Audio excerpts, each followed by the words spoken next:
Good evening, Facebook, family and friends. I'm Cathy Novicky, founder of Champions Over Cancer and author of, boy, this is bad. I can't remember the title of my book, Cloudy with a Chance of Cancer. Here we go. So welcome to day number 42 of my 90-day Facebook Live challenge for Champions Over Cancer. Tonight, I'm going to talk about when you hear the C word, when you are diagnosed. Most women who are diagnosed in their 50s and early 60s feel very healthy when they're told they have breast cancer. I'm only going to talk about breast cancer because that's what I know right now. So, although I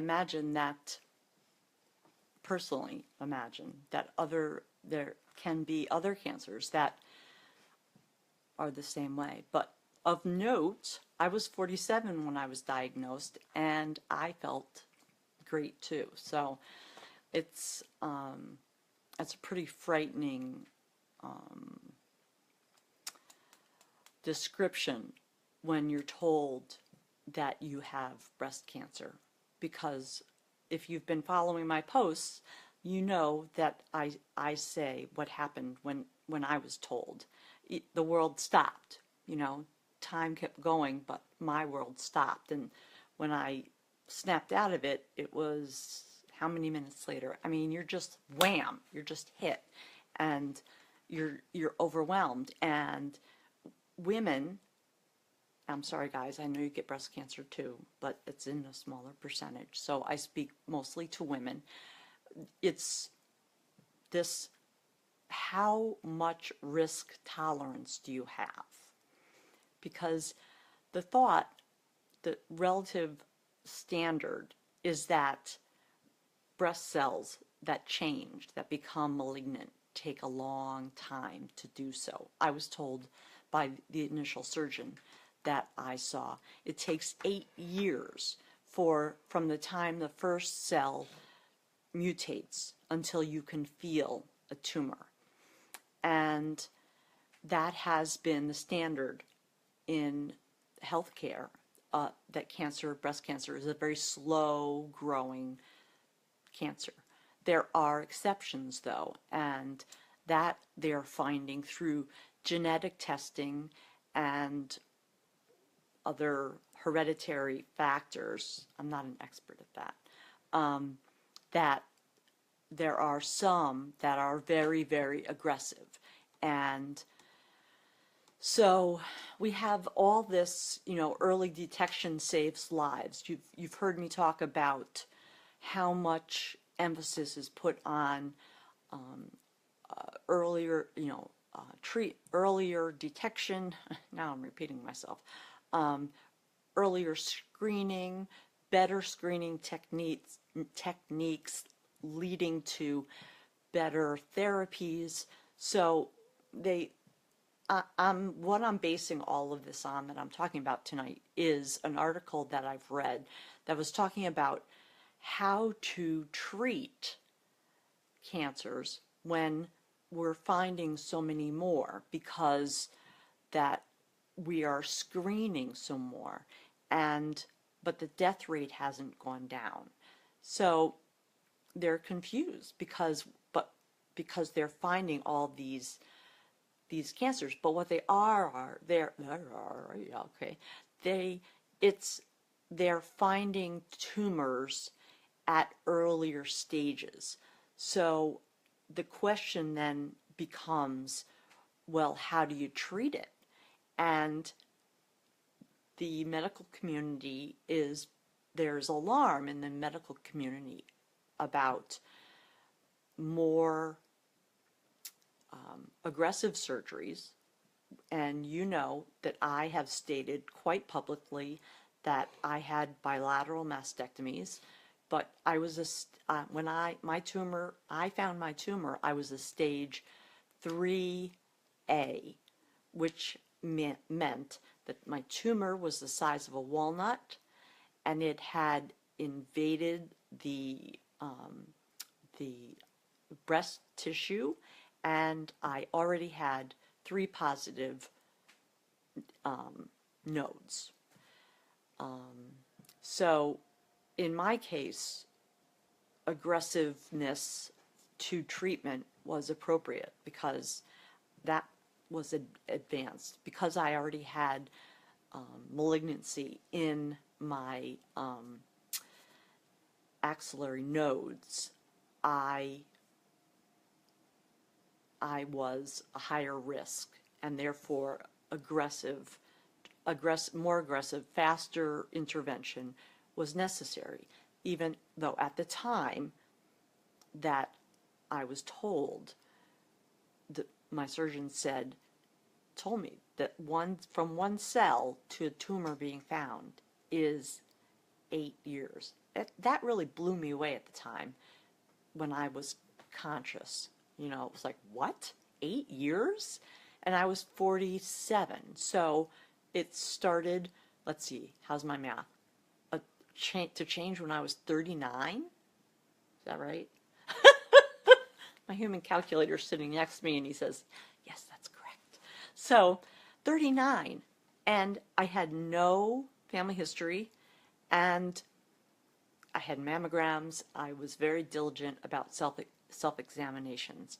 8 years. And when the night I found it, I was like, this was not here last week. So that gives some credence to, there are some types of cancers, the histology, that does grow very rapidly and needs rapid intervention.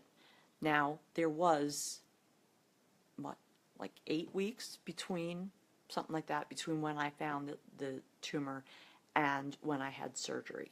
But in that 8 weeks, I went from the size, I don't know if the size of the tumor changed, but I went from having 3 positive nodes to having 5 positive nodes. That's very scary, because the more nodal involvement you have, the greater chance of metastasis to other organs, and thereby increasing your prognosis, edging it closer to that poor stage, for lack of a better way to put it. And at 47 years old, you know, and this early detection saves lives. It has, because they're finding cancers at an earlier and earlier stages. So when you say that the death rate hasn't decreased, is because they're finding them at earlier stages. The question becomes for physicians and surgeons, you know, and this is the big piece in the conversation between physician, surgeon, and patient. How aggressive to be surgically, and how aggressive to be medically with chemotherapy and radiation. Now, mine was obvious, as I've said. It was a done deal. The surgery could have been different, but I chose what I chose because of, and I had to look at my notes, I admit it, but my tolerance for risk, the level of uncertainty that I could live with, I knew myself. And while they did not find anything in my right breast, I knew that I could not wake up every day and get out of bed thinking, when is that right breast going to kill me? And because of that, and a lot of discussion with my medical team, my surgical team, and my husband and my family, I chose bilateral mastectomies. And I say I've never regretted it a day in my life. And notice I use the word never. I have to rescind the fact that fact that I say that or said that, because never shouldn't be used in medicine or life. I, 99% of the time, don't regret what I did. And I'll tell you why. Because when I woke up from having my bilateral mastectomies, I was told that there was something precancerous found in my right breast.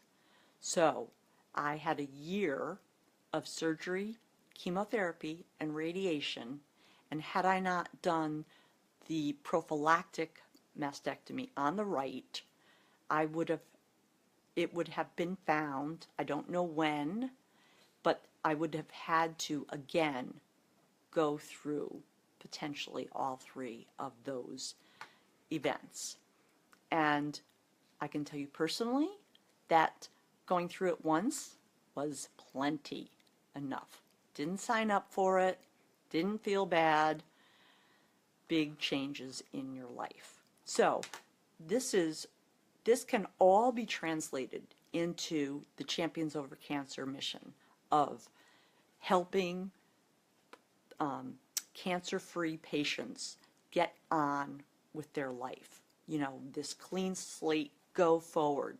Well, if you have earlier stage breast cancer and you've, whatever the circumstances were, and you've had aggressive treatment, you have potential, as we all did who had aggressive treatment, to have consequences down the road, late term effects of chemotherapy and radiation.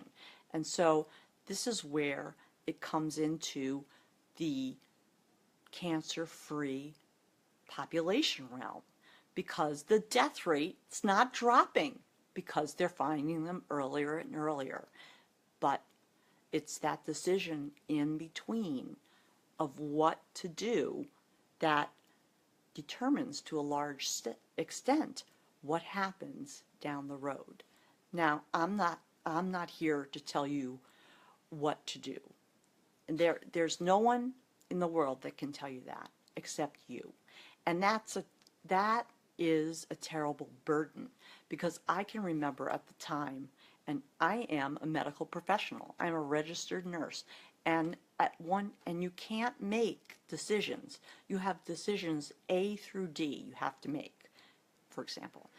But you can't make B before you make A. You can't make C before you make B. And so I felt that personally. I wanted to reach out and say, tell me what to do, because it's so overwhelming. It's such a daunting decision to make. Now, for me, I believe it was the right decision. They were recommending less aggressive intervention surgically, but I do not feel that they would have ever gotten clean margins. And would they ever, if they were just going for lumpectomy on my left side, they wouldn't even have looked on the right. So I would have still been in that same scenario. So I guess my point being is, yes, early detection saves lives. And they're getting, even those diagnostic treatments, their protocols are getting more refined. For example, my mammography was negative. Okay, I could like pull out the tumor almost and show it to you. There was a question here. And they sent me for an ultrasound. Mammography is not perfect. Ultrasound, boom, there it was. And my breast navigator came in. I was lying in the exam room after having the ultrasound, and the tech had said to me, "Don't move, I'll be back. I'll be right back." And my breast navigator came in and said, "Why are you still laying there?" I was like, "Because she scares me and I'm afraid to get up." And it just was, it was so revealing that it's now become the standard of practice, an ultrasound, when you have dense breasts. I'm not even going to go into the dense breast issue because A, I haven't researched it enough, and so I don't want to misrepresent it. But did I have dense breasts? I don't know. I really, I didn't have a lot of breast tissue. I have broad shoulders, but I wasn't a Victoria's Secret, cleavage model, if you want to think of it that way. But so the standard of care now for dense breasts is ultrasound, mammography followed by ultrasound. So their diagnostic techniques are getting better, and therefore they're finding them earlier. Finding them earlier can mean less intervention surgically, less chemical and radiation exposure, and increasing cancer-free population. So irregardless, this speaks to directly the Champions Over Cancer mission.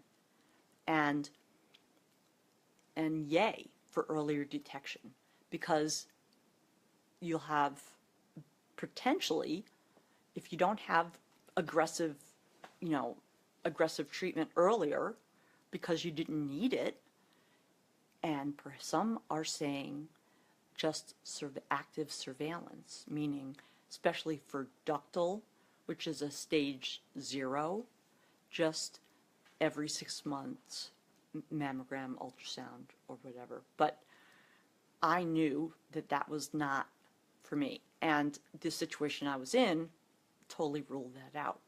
So, but if you have these lesser stages, stage 0, stage 1, stage 2, you're still in the club, unfortunately. You're still in the club you didn't sign up for. Therefore, you're cancer-free. You're still in that cancer-free population, and this still speaks to you. Because even if you're a 0 or a 1, it will change your life. And things change, situations change, circumstances change, and it still affects you. So everything that we offer can still be appropriate. So that's my very deep, not demeaning it, but there has to be some lightness when you talk about cancer, because it's overwhelming. And humor, and this isn't probably for another day, but I believe that humor lightens the moment. Trust me, there's many moments that it's not appropriate, but I use it.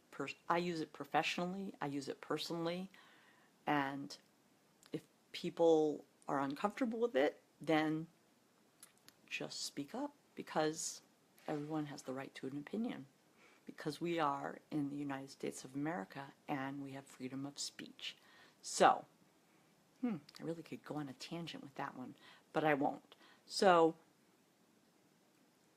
the point is,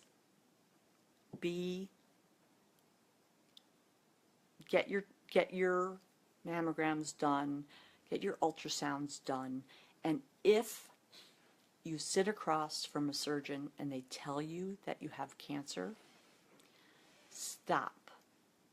Well, your world will stop anyway, but don't just run to the OR and jump on a table, because get more information.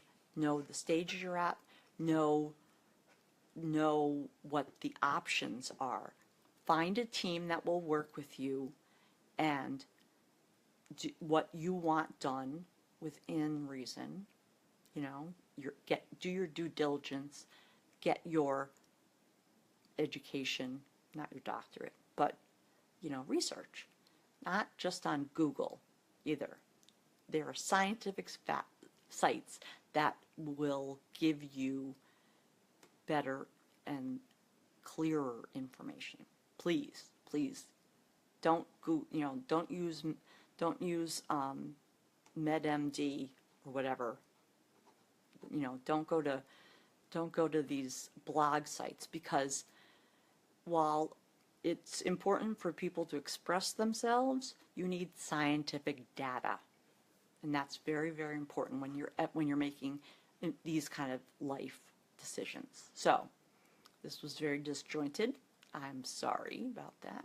But I was reading this article and I was coming at it from a different point of view, and then so I put it back together for how I wanted to talk about it, and it was interesting. It made me reflect a little. So, not that it would have changed my outcome, but I hope for someone who's listening or has heard about Champions Over Cancer, it and watches, goes through the videos and listens to them and hears me, whether it's tomorrow or next year or in 10 years, hopefully things will be better there anyway, it'll help someone. That's the bottom line, is educating to help people, okay? Because you don't have to go through it alone, and it's hard to navigate. So today is Thursday. I'm off again tomorrow, Friday. So check back in with me. It will be day 42 of my 90-day Facebook Live challenge. I thank everyone who has been following us and liking us and sharing us and hitting the link to our webpage, Champions Over Cancer. And I hope all are well, tucked in, and safe. And I will see you tomorrow, and say good night and peace.